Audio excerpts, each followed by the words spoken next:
The biggest challenge in containing the coronavirus comes right at the beginning. How do we know who has it? For that, you need to keep testing people, a lot of people, millions of them even. But each test comes at a cost. And it's not cheap, I can tell you. More importantly, there is the infrastructure that you need to test so many people. India so far has tested the lowest number of people per million, according to a report, but it can take a cue from world leaders in COVID testing like South Korea. Our next report has all the details. What about the out-of-pocket cost for a complete metabolic panel? $1,151. This all totals up to $1,331. Testing is the need of the hour. But the cost of testing makes it extremely difficult, especially for middle and low-income countries. The WHO has urged world nations to increase the number of people being tested. But not all nations have been able to scale up testing. India's efforts to carry out COVID-19 tests have lagged far behind. The cost of a test, on average, is 5,000 to 6,000 rupees. Apart from its sheer size, India also faces a challenge in the density of its population. 420 people live on each square kilometre.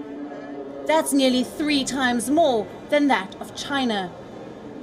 With just 6 tests per 1 million people, India has one of the lowest testing rates in the world.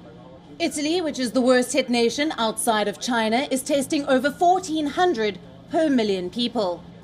China is testing over 2,800 people. Countries like South Korea and Bahrain are currently doing the maximum number of tests, clocking about 5,000 to 6,000 per million people. India has tested over 9,000 people, while it has 3 lakh diagnostic kits. India's testing capabilities are underutilized. Only 3% of equipment is being used.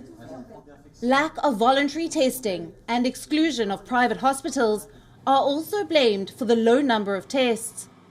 The central government of India has decided to allow accredited private labs to test for COVID-19. But there are only about 50 to 60 private labs approved by the National Accreditation Board for Laboratories. Which brings us back to square one. How do we test enough numbers of people in a population of 1.3 billion? So what should India do? It can take a cue from South Korea, which has one of the world's best testing models. The country's government scaled up its testing services as soon as the outbreak started. At least 12,000 people are being tested daily. Not just that, the government is even tracking potential carriers using satellite technology. Drive-through testing facilities have been set up across the country. Testing takes 10 minutes and people receive test results within a few hours. In fact, South Korea's daily testing rate is higher than India's total number of tests so far. The next 10 days are the most crucial. India faces the threat of being the next COVID-19 hotspot. And the only way it can limit the damage is if it can find ways to test more and more people as soon as possible. Bureau Report, WION World is One.